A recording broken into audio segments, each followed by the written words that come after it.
you have that will define where you go. I was speaking to the mayor of Addis Ababa, and she said that her legacy would be, as a mayor, that she wants Addis Ababa to be the best city in the world to raise children. That is a very compelling political vision. And if from that vision you look at your town, then you start to identify where you need to change things. So that speaks to the retrofitting part. And then, of course, it's absolutely needed to build the capacity on the city level to enable those city mayors that have that vision to then help roll out and define the plans on the basis of what they have and on the basis of the needs that they have and the things they want to change in their city. So WRI has one of the biggest cities programs in the world. And what we try to do is support those city governments that want to create change with the technical capabilities, but also with the good political examples. Because sometimes a city on its own cannot even not change what they want to do because there is national policy, for example, that's very influential. And then it's so crucial to bring those policymakers together with those city mayors and with representative of NGOs, civil society, representatives of the population, so that they can jointly define their vision for the city. I was born in a town which is called Utrecht. None of you will know. It's a small town, still historic town, in the middle of the Netherlands. And at the time that I was born there were highways going right through the center of town. Right through the center of town. And if you looked at the pollution, and if you looked at how busy and the noise and everything, it was very unpleasant. The city government at some point decided to bring back the old canals, to bring back the green spaces, to bring back cycling lanes. And now the center of the city of Utrecht is practically car-free. This was a political decision starting from a legacy situation, but we can change. We built those cities too. We can build a different city if we show the political vision and if we act in concordance with that vision, step by step, creating all of the right incentives, the positives and the negatives, and to make sure that we exchange our best practices with others so that others can also take those steps. Thank you. Thank you. Retrofitting. Yes, please, Deputy Minister. No, thank you very much. I think she stole I've been to Utrecht, by the way. But so have I, by the way. she stole some of the thing. It's about land use. It's about how you use your land. Yeah. Now, many of us, we don't have the luxury of too much land. So how you retrofit is how you reorganize your planning, how you reorganize. For instance, one of the things in some of the cities that we are doing in terms of planning is to take back the streets from people, from the cars, and give them to people. Mm-hmm. So already you are reorganizing, you are retrofitting a couple of things. Some of the things you are doing, again, depending on the availability of land, where you have is to look for roads or bypasses so that you avoid cars from driving into the city. One of our cities in the northern part of South Africa, in Polokwane, there have been major investments going around the city. So you decongest the city. As you decongest the city, you can then begin to rethink the city and say, what do I do? So that I can repurpose certain buildings, I can be able, but you need to create more space for people to move around. You need to disincentivize the person who wants to come with the car. Now, as I said, fundamentally it's land use, spatial planning. How do you reorganize? The demands, the challenges will be different. In the UK, in London, will be totally different from what they do. And I guess the issue that you have taxes where you tax people who get into town at certain times begins to assist you to disincentivize people from coming in. But fundamentally, it's about bold decisions that you must take politically. Secondly, is how you decide to use the land. I would say those are the two key things that would use. I'll comment on something. Amazon is here, so the e-commerce is changing the world. I go to the mall to buy things I need. My sons and daughters, they don't go, they order. So I think the movement with e-commerce, we look at cloud kitchen, you look at look at the dark stores. Things are changing. Our movement is changing. So something I think we need to consider in our planning for the future as well. Mm-hmm. Thank you. Thank you very much. Very brief comment from Andreas, poised, I believe, to say something, and then from Michael as well, but super short if you don't mind, please. we talked about the large-scale retrofitting. I think the same applies on the more micro level. When it comes to repurposing the use of a site or refitting a site for a changing purpose. And I think that is one of the other areas we need to get much better. And that is all linked to a modular design of a facility, of a building that keeps in mind that use cases might change and that you're prepared for them, that it's not then always the binary decision, demolish it and build something new. And those are things we are very much looking into for our own facilities, what we can do there, using new materials, etc., to also, again, reduce the carbon footprint in these spaces. And I think it applies from the very macro level, the urban planning, all the way down to the individual site. Mm-hmm. Thanks. Just a short addition to the retrofitting part. I think the third part I think is important is really the engagement and the communications with the public on the retrofitting, because retrofitting often involves historic buildings, but also you would like to retrofit it because you would like to have a better land use, which gives higher value and also more accessible transport stations or platforms to people. So there's always a trade-off, and this trade-off needs to be engaged and widely debated before we come with a conclusion. But we need to have aligned vision is to make the future better. So that's my addition. Thank you. Thank you very much. And that's a great last sentence, I think, for this first part of our session, because we so often say there is no one size fits all, and there isn't if you're talking about specific modes. But what clearly is common to all of your statements is you need to have a vision and you need to see transport as part of a larger planning process that joins up both policymakers, private sector operators, and of course, citizens groups, civil society. So thank you so much to all of you. It's been very interesting indeed. You may now return to your seats after you get a round of applause. Thank you. My pleasure. Thank you so much.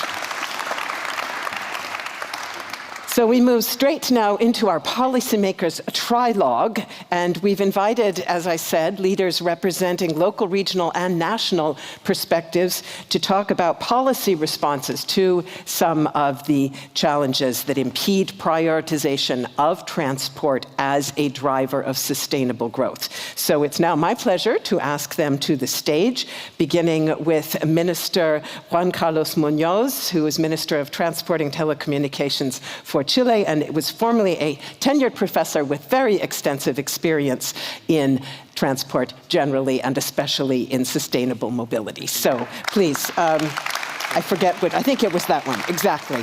And it's my pleasure to welcome the mayor of Leipzig, a familiar face to all of those who are regulars at the ITF Forum, Mr. Burkhard Jung. Great to have you with us. And finally, I'm very glad to welcome Victoria Sheehan. She's Executive Director of the U.S. Transportation Research Board with extensive experience also in regional government, having served in leading positions in the transport administrations of both New Hampshire and Massachusetts. And I'm going to out myself, I come from Massachusetts.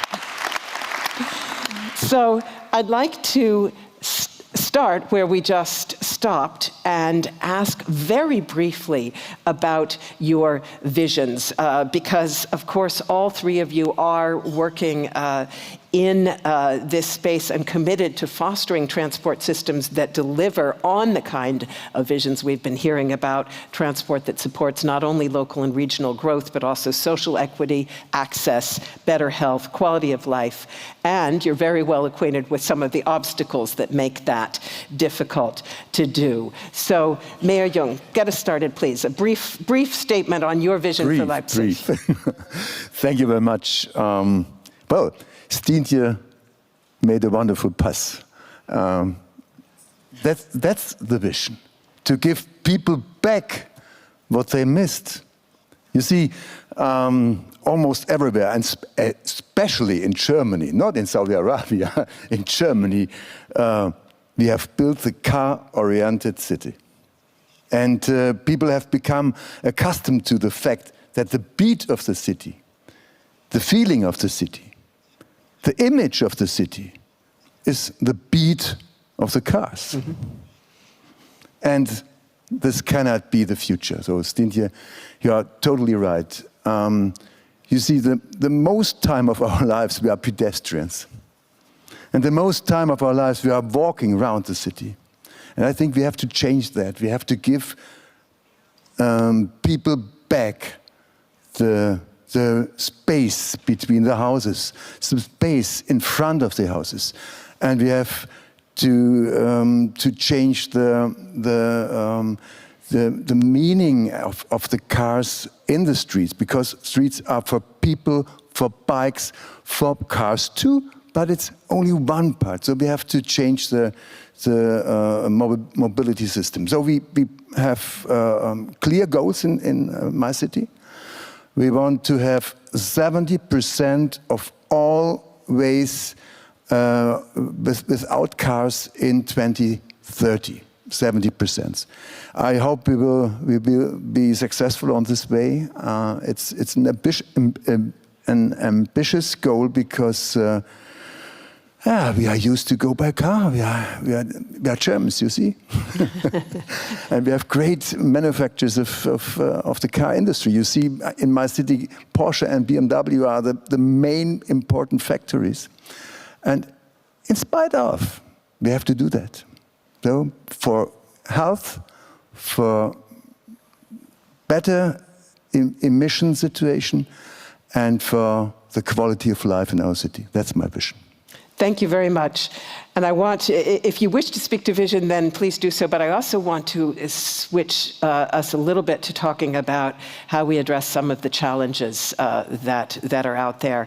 And Juan Carlos, if I may, you are a strong advocate of public transport. You've been working now as minister, but also in your former life, in your research, on how to fund improved transport, now especially with a focus on remote rural regions. As I understand it. You have a new initiative in that area.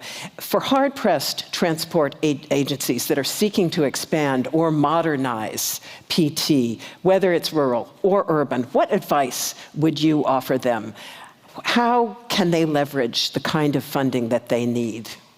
Thank you very much. But I would like to comment on the previous comment by the mayor. I think it's really impressive when you move around Leipzig to see that a city where people have the means to have a car is a city that manufactures cars, and still the street that takes you from downtown to here is a street that probably in 95% of our cities would be a 2 or 3 lanes road for cars.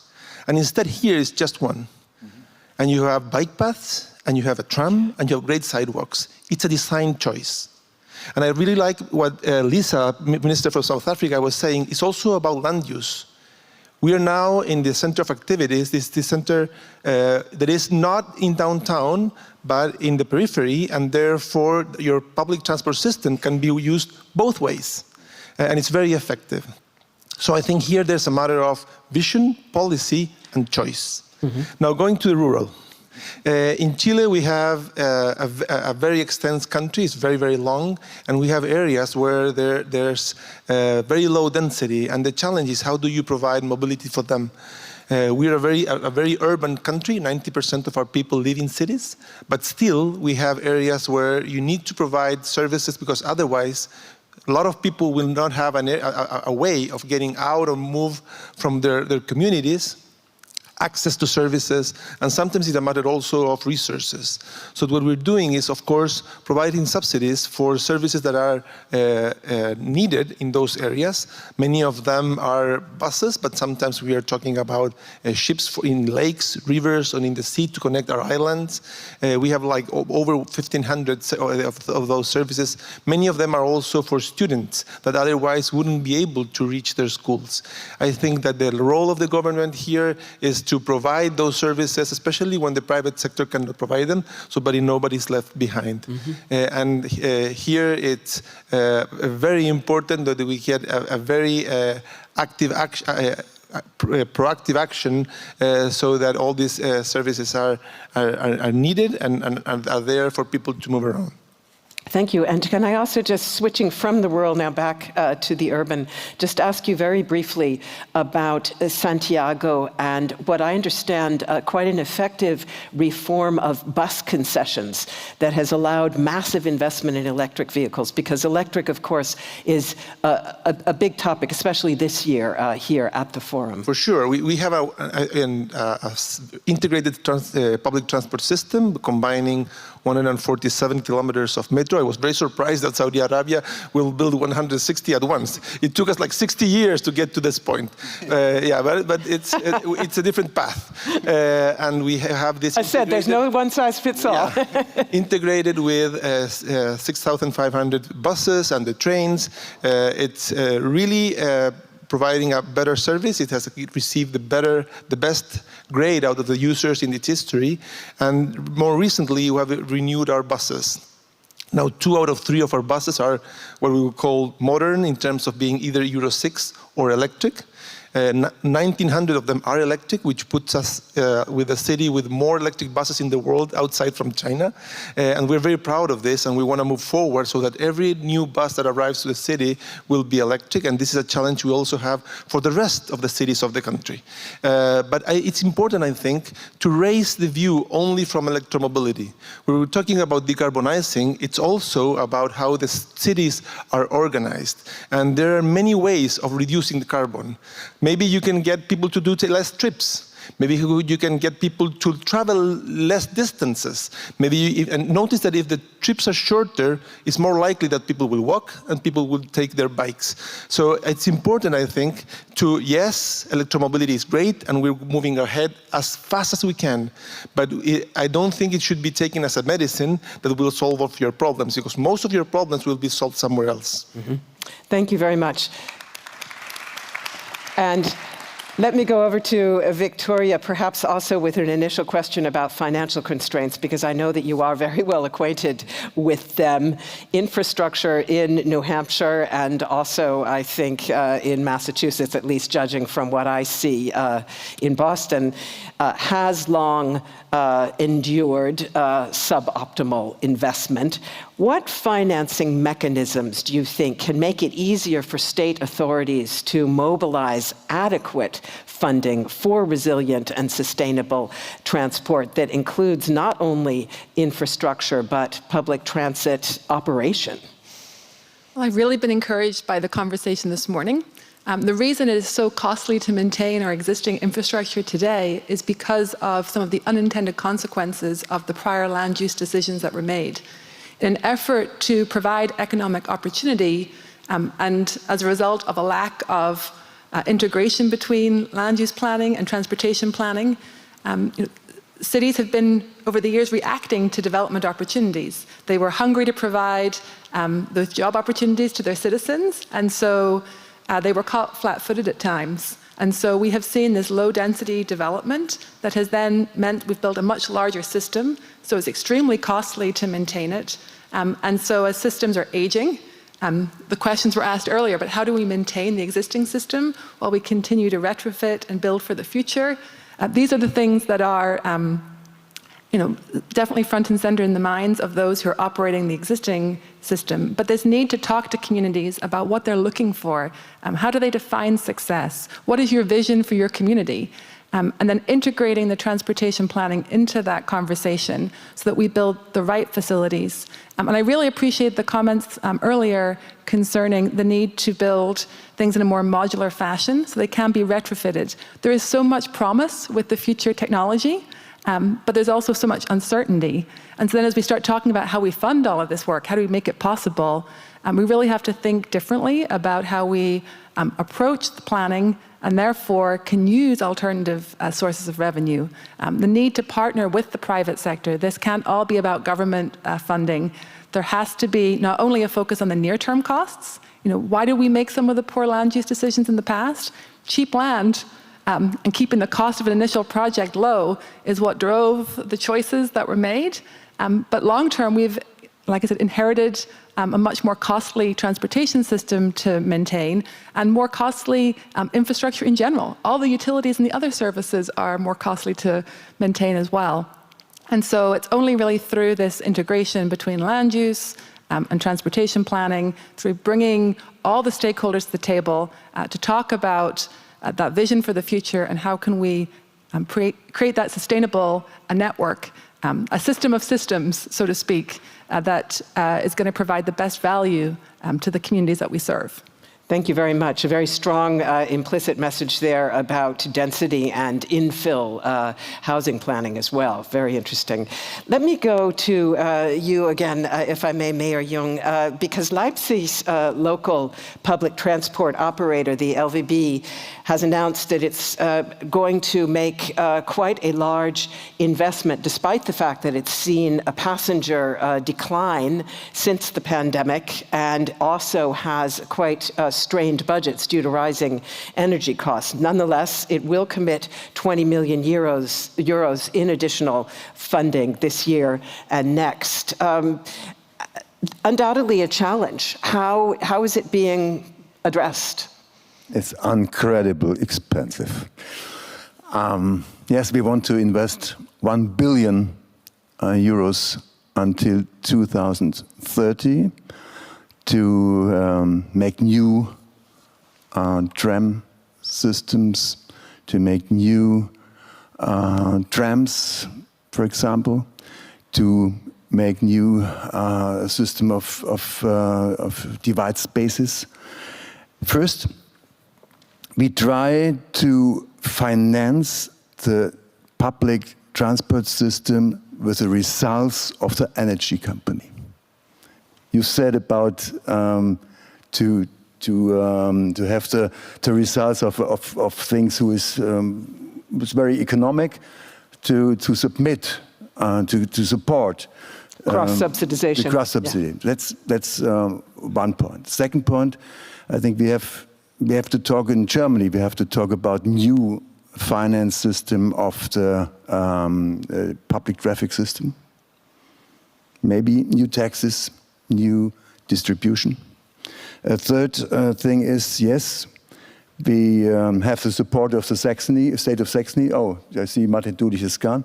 I want to thank him because we need, as a city, you need the regional support, you need the national support, because I'm not able to give all my city money for that task. But at the end, we want to be strongly support this Ausbau, this construction or extension, this construction of our public transport system. And we are planning a new city tunnel to connect the east and the west of the city by a public transport system tunnel. We need for 1 kilometer 20 years. That's a difference to Riyadh. So we have to start now if we want to have it in 20 years. Thank you very much. In the time that remains, and perhaps we'll still manage an audience question or two if we can, I'd like to ask you about two other aspects. For the two of you, you can wear either your national hats or you can talk about this from local regional level. But I'd like to talk about policy and regulatory frameworks to basically enable the kind of transport planning and development that we are talking about. So what is crucial? What are the most important aspects of the kind of enabling frameworks that we need for growth enhancing, equity and well-being enhancing transport going forward? Yeah, that's a very difficult question, but at least in my country, a very important issue here is coordination among sectors. Very often the decision is extremely fragmented. You have one unit in charge of public works, another one is in charge of housing and urbanism and the land use, another one is in charge of transport and trying to solve the problem that is already being created. There's also sometimes these are systems that are fragmented geographically, and you were to write a construct a bike path. And if it goes through different municipalities, all of them have their own. So the issue of governance here, I think, is key. It's very difficult to bring this vision that probably most of us share if at the end the policy is so fragmented. And it's difficult really to gather the resources and allocate them to what matters to all of us. Because very often when you have these fragmented units, each of us may have a different performance indicator. Maybe for housing is how many houses, no matter where. Maybe for public works is how many pavement you put in the streets. And when you have different performance indicators, it's very difficult to really have this common goal. I really like, for instance, the approach that we've seen in more and more in European cities like London, where you have this Transport for London. And Transport for London is not about trains. It's not about buses, it's not about bikes, it's not about road pricing, it's not about land use, but it's about all of those at the same time and how this makes the city very vibrant and very effective. Mm-hmm. And I think that's the challenge. And it's not that difficult, I think, as long as we create the right governance and we identify which are the goals that we expect this new unit or governance unit to move ahead and to look towards. Thank you, Victoria. Sorry, I don't know what happened to the other one. No problem. So my current role as Executive Director for the Transportation Research Board, we are really focused on ensuring that communities of all size have the resources and the tools to make good decisions. As I talked about earlier, our elected officials and our governments have had the best of intentions, but they're often reacting to what they're hearing as the needs of their constituents today. And if they don't understand the consequences of decisions that they're making long-term, it really can change the quality of life in their communities.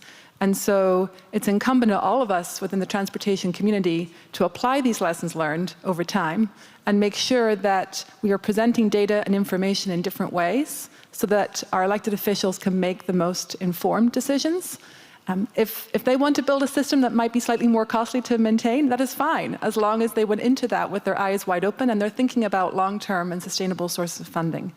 I think the other thing is we often are focused on the people, but equally important is the movement of goods and freight, because at the end of the day, we want to have access to those goods at reasonable prices so that we can have that high quality of life for all of the individuals that we're working with.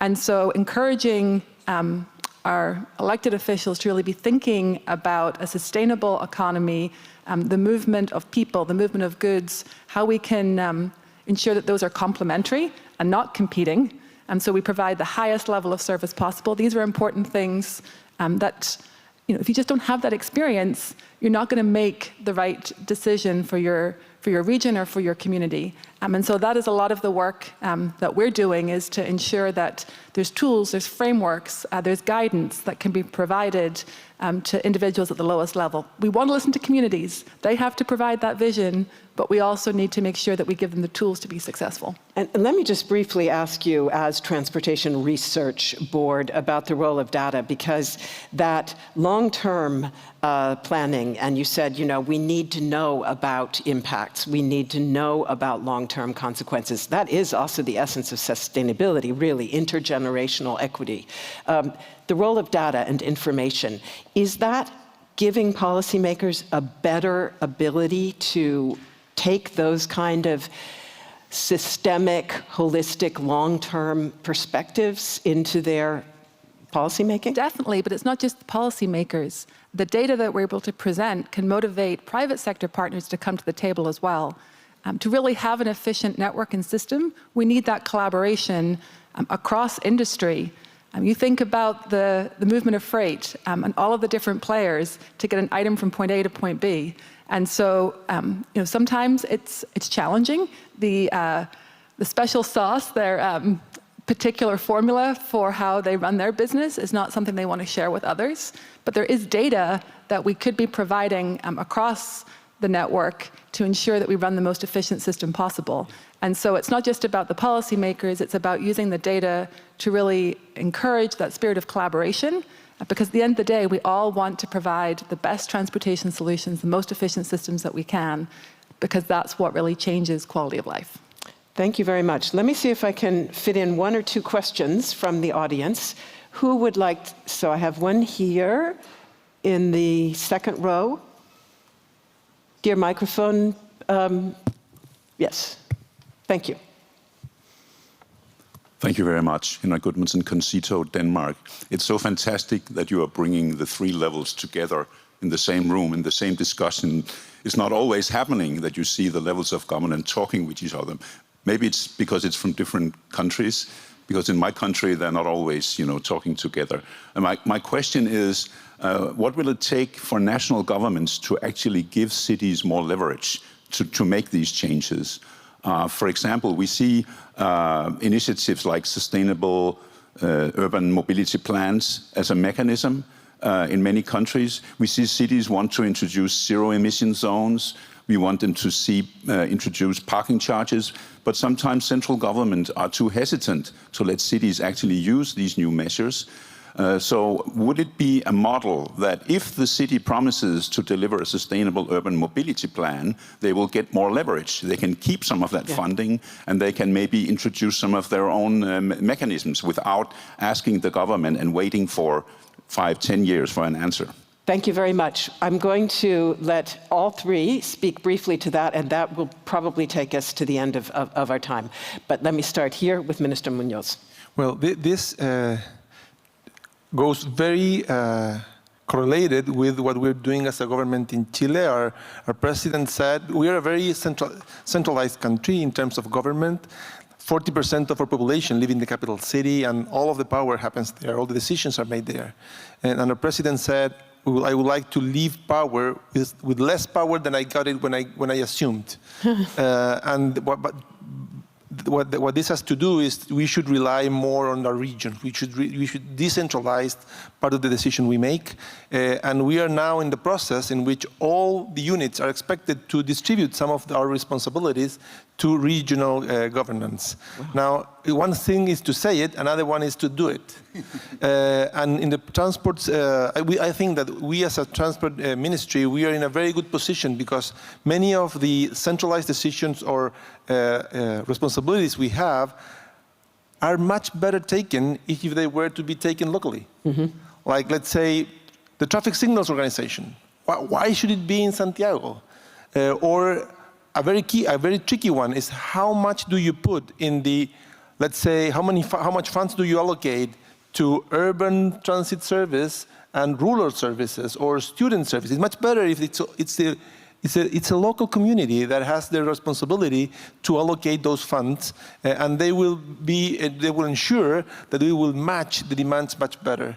So I totally understand the concern, and I share it. And that's exactly the path we expect to be walking in the coming years. Thank you. Mayor Jung?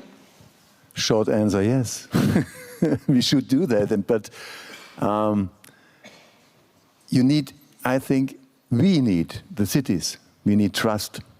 Because at the end, we are running for that. We have to realize the climate responsibility. We have to realize the energy change, the traffic change. We have to do that. No one other will be responsible for it. So at the end, we need our own budget, we need our responsibility to do that, and we need trust from the national and the regional governments. Yeah. Thank you very much. Victoria. In the United States, there certainly has been a tension at times between the municipalities, the large cities in particular, and some of the state departments of transportation, because there was limited resources. And so you were competing for the same dollars. While we had regional project selection processes where we were certainly seeking input from communities as to which projects should be advanced, it did appear at times that the national networks were gaining priority over some of the municipal needs. So what's exciting in the US right now is the funding that was provided through the bipartisan infrastructure law that's been mentioned a few times this week, is providing formula dollars to the states, but also providing discretionary opportunities. So there's a lot of non-traditional recipients of federal funds who are able to apply for those programs.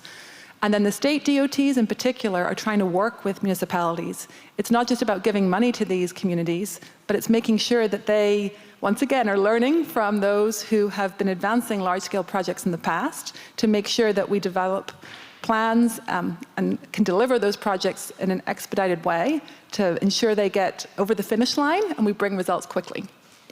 The expeditious part of that is attracting enormous attention in Europe. I hear it everywhere I go, the ease with which applications can be submitted.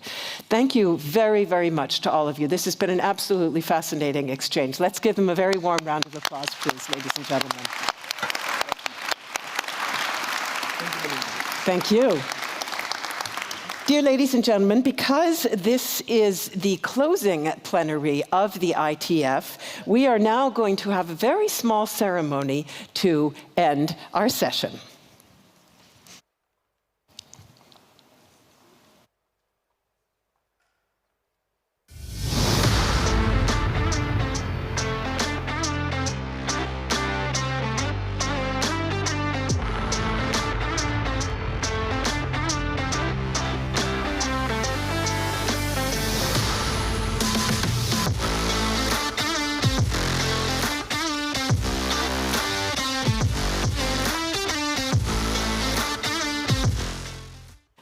And it is my great honor to hand over now to the UK Presidency, represented by Ms. Jane Peters. She's Deputy Director of the Global Impact Division for the UK Department of Transport. And she's going to be passing the baton, as it were, to Lithuania, represented by Gytis Mažeika. He is the head of the International Cooperation Group at Lithuania's Ministry of Transport and Communications. So please join me up here and hand over the reins.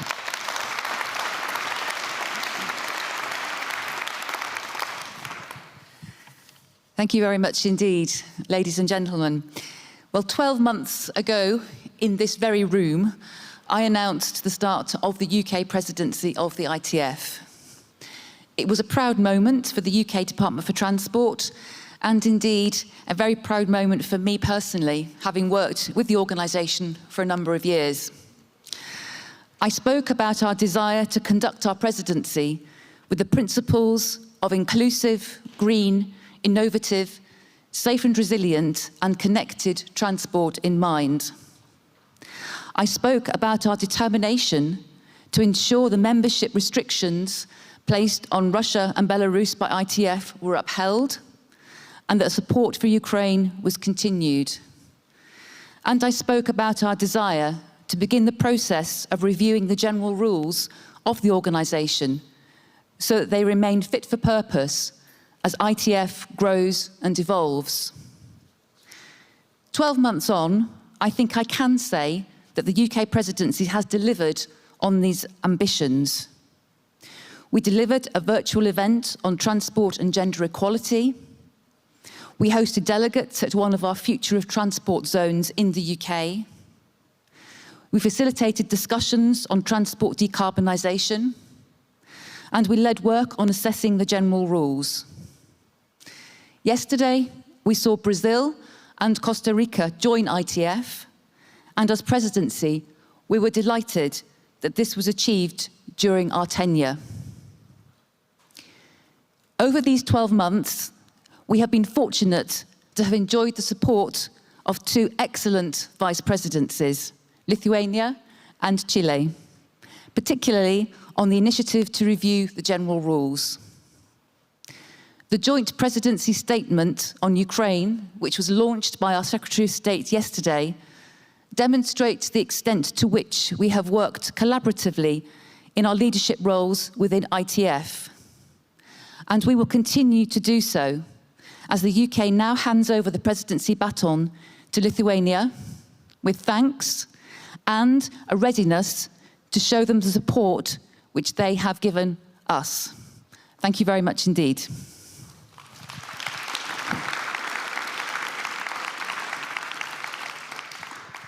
Well, thank you, Jane. Well, first of all, what I can tell is that we, as Lithuania, today, we are proud and privileged because we are taking over the presidency of a unique global organization that encompasses now 66 members. And I would like to also extend my warmest welcome to the newest members that they joined the club at this summit, Brazil and Costa Rica. And really, thank you, Jane, and greatest appreciation of the UK presidency. If I were to summarize our experience as a vice presidency working together with the UK, I can actually throw you some very simple words. First of all, it's about flexibility. So the determination with which the UK was trying to instill and motivate the organization to keep the pace with the current events and also with the reality around us was inspiring, and we intend to continue that. Any big organization, and I believe with the determination of as well Yang Tae Kim to make this organization, this forum even bigger, any big organization has to have much more flexibility, and we will gonna try and strive to achieve that. Now, the other word is continuation. And I was really surprised by the way that the presidency's trio is working. This is how you continue. This is how you inspire the dialogue. And this is actually what the ITF is all about. It's about global dialogue for better transport. So thank you, Jane, for having the trio, and thank you for actually staying within the trio, because this is something that we will be, maybe it's a surprise to some, but we will be staying together, and we will be working together with Chile as well as a trio. And then the final thing is excellence. That's the word I just thought, right, 5 minutes ago. It's like, what is this? It's about excellence. It's about your team. I mean, the first time I saw the UK presidency's team, I really understood, how big are the shoes that we will have to fill in. And really, thank you for your team as well. And I'm happy they are staying within the trio. And I also believe that it will be helping us a lot. Now, it's not only about the UK. We also know that we are with a good company with the UK and Chile, but we are also in very good hands. And here, I want to extend my also warmest thanks to the ITF Secretariat and their team, and Yang Tae personally. Now, the Lithuanian presidency, it's 12 months, it's just 1 year. Now, what can I tell you about the Lithuanian presidency in a very brief period of time? So, first of all, it's about energy circularity. So, how can we ensure that we drive clean? No matter what we drive, no matter what we ride, everything has to be clean as possible. Second, it's about infrastructure. We heard today the discussions about infrastructure. Tunnels, they have to be built. So we have to remain connected globally, regionally, and these are about discussions all about infrastructure and transport corridors. The third is the urban mobility. We want to make sure that we remain actually mobile within the cities that are constantly and rapidly expanding and becoming more and more congested. So these are the three key elements of our presidency. We will be focusing on those topics and discussing those problems. But I think that one of the key words to remember about our presidency is about the focus, and you saw it in the video. It's about keeping focus when there is a time of crisis around. When there is big turbulence around, it's very easy to lose your focus. It's very easy to forget, the very basic things that are very important to everyone. In transport, You have to understand that infrastructure, well, that's the key. You can't do anything without infrastructure. That green is a must. It's no longer something that we should be just striving for. It's a must.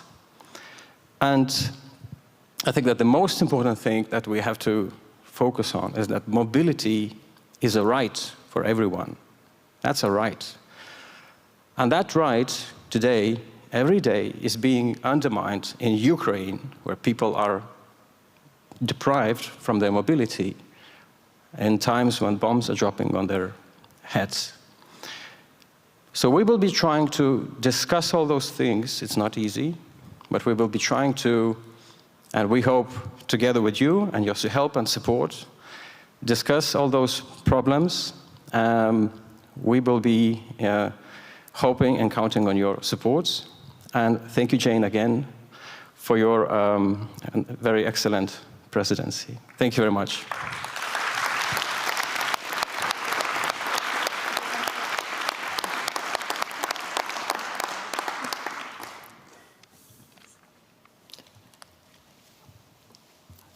Many thanks also to the UK presidency, and best of luck and success to the Lithuanian presidency.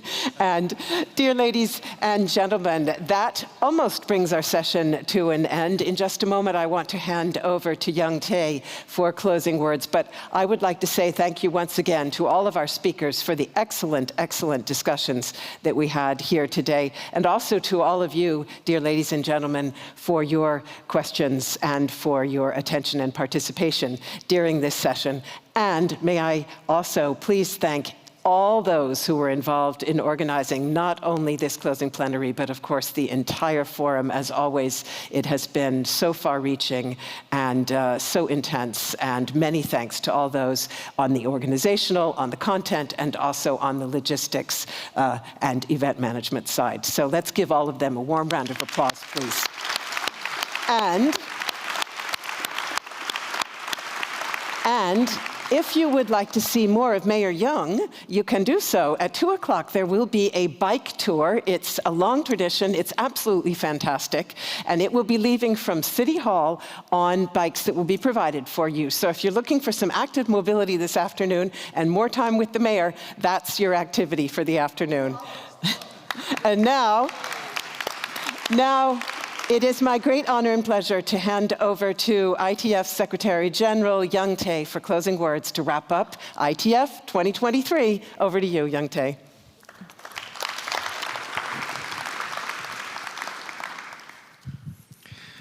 So, dear friends, here we are again at the end of these 3 intensive days, and 3 exciting days, and also 3 inspiring days.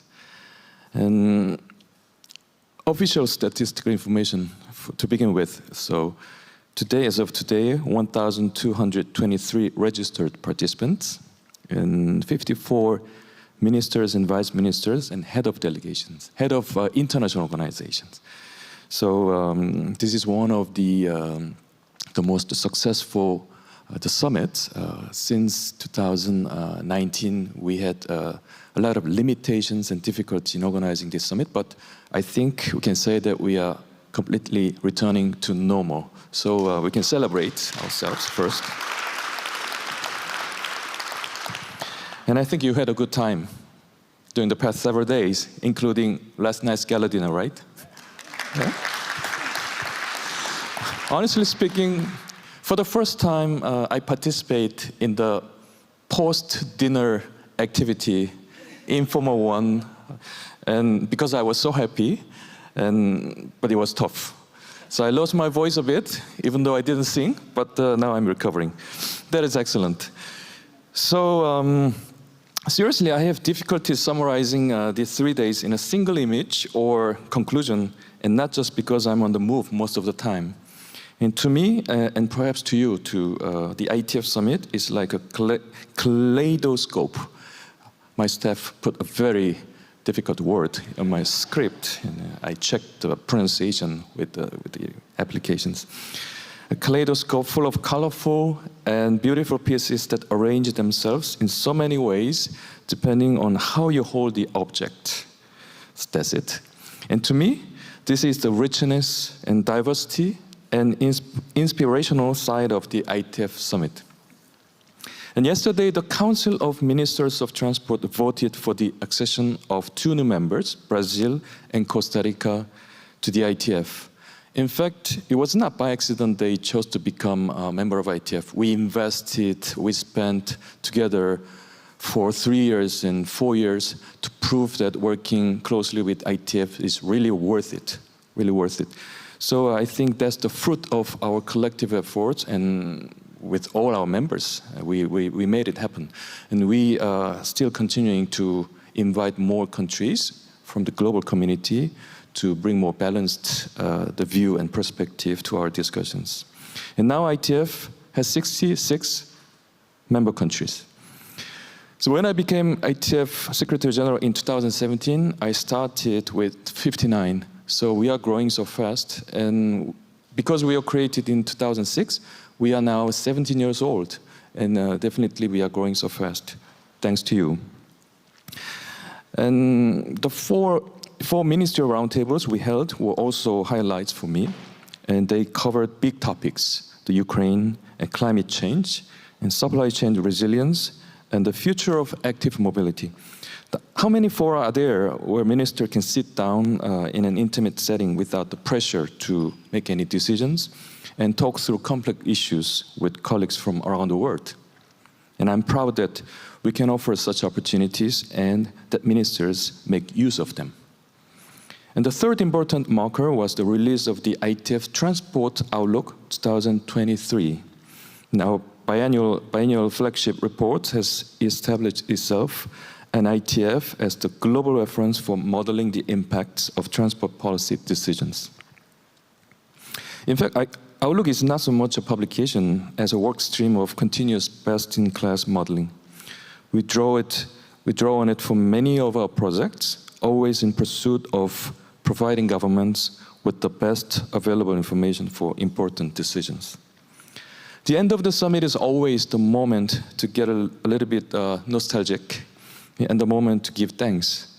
And above all, I would like to thank the ITF member countries and their highest representatives assembled in the Council of Ministers of Transport. The ITF is a member-driven organization, and it is what the members' countries want it to be and make it to be. And the Secretariat that I lead is the tool, and in what we do, we depend on the members.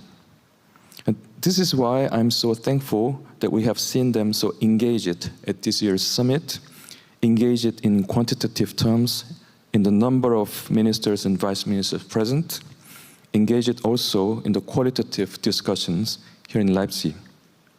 I want to salute one of our countries in particular, our 2023 presidency, the United Kingdom.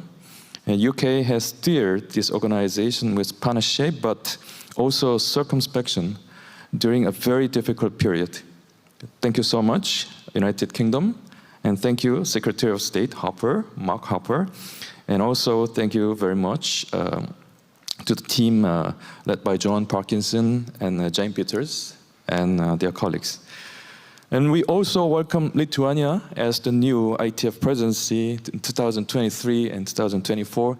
I remember talking to the ministry when I visited Vilnius several years ago, and we discussed membership at the time, and now it's becoming a reality. So I think it's great news. And I have witnessed firsthand the energy and enthusiasm that our Lithuanian colleagues have invested in their vice presidency. Thank you very much. And another good news is that Azerbaijan is coming in as the second vice presidency.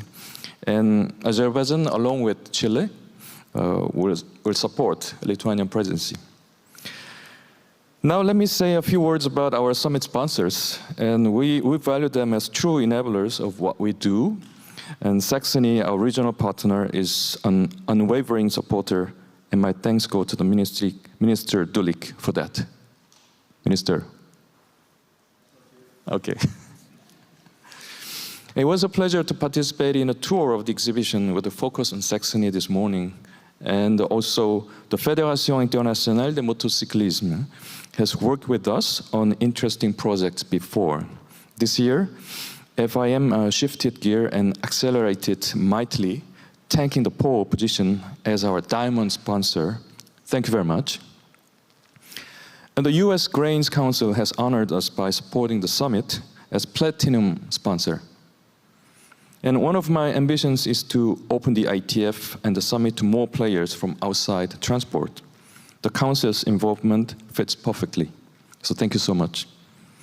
And AutoCrypt from my home country of Korea is back again as gold sponsor. And thank you for your fidelity. 감사합니다. Last but not least, let me gratefully acknowledge our mobility partner, Nextbike by Tier. And should you be heading for the tour with Mayor Jung after this plenary, you will ride one of their bicycles, which allows me to segue straight into vowing my deep appreciation for Burkhard Jung, Leipzig's Lord Mayor. The same name. My name is Young and Jung. So many to thank, so little time. So let me summarily pay homage to all the partners who have enriched the summit over these 3 days: NGOs, development banks, international organizations, research bodies, trade associations, ITF corporate partners. Whether you contributed as an exhibitor with a panel, a side event, a report launch, a networking event, a technical tour, an outdoor demonstration, or any of many other formats here, your presence and your creativity really generate much of the good vibes that the ITF Summit is known for.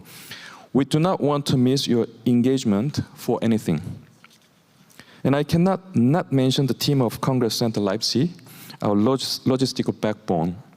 And some in the ITF Secretariat think that CCS staff clearly must possess superhuman powers. And our friends at Compact Team have once more provided ample proof of their aesthetic sense and their project management talent. And we thank our moderators, and who are not only impeccable on stage, but also in their preparation.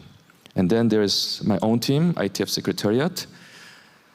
It was really tough to prepare for this summit 2023, and returning to normal from a pandemic and ongoing war in Ukraine, more countries, more work, and more homework. So I do appreciate their efforts. So now please mark your diaries for the next year's ITF Summit. We have dates. So 22nd to 24th of May 2024 in Leipzig once again. And it's time to say goodbye. And thank you for all coming. And this is the end, and have a safe journey home. Thank you very much.